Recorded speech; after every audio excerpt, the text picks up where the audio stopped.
Question में average speed पूछी गई है एंड गिवन ये है कि जो ये टोटल पाथ है इसके 3 पार्ट हुए हैं।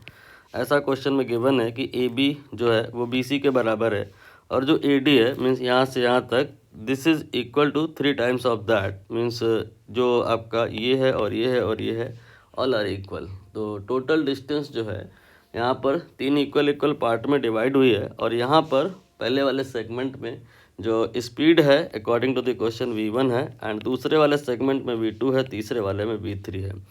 सपोज कर लीजिए जो a से b तक का डिस्टेंस है वो 1 यूनिट है और b से c तक का फिर ये भी 1 होगा, c से d तक का ये भी 1 होगा।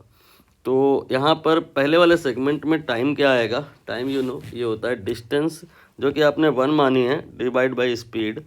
दूसरे वाले सेगमेंट में जो स्पीड आएगा वो v2 है और जो डिस्टेंस है वो अगेन 1 है, तो 1 by v two will be the time from b to c and from c to d time will be 1 by v3।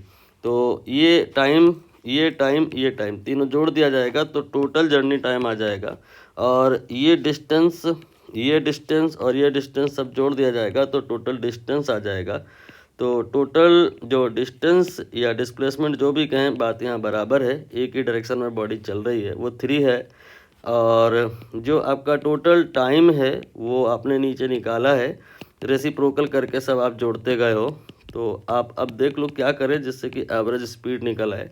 तो एवरेज स्पीड जो होता है वो होता है टोटल जो डिस्टेंस होता है and then divided by total जो टाइम होता है।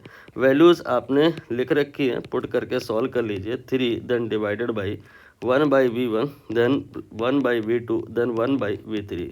नाउ रेस्ट इज कैलकुलेशन जो कि इतनी मुश्किल नहीं है। आप यहाँ पर एलसीएम लेंगे, इस जगह पे क्या एलसीएम आ जाएगा, v1 v2 v3।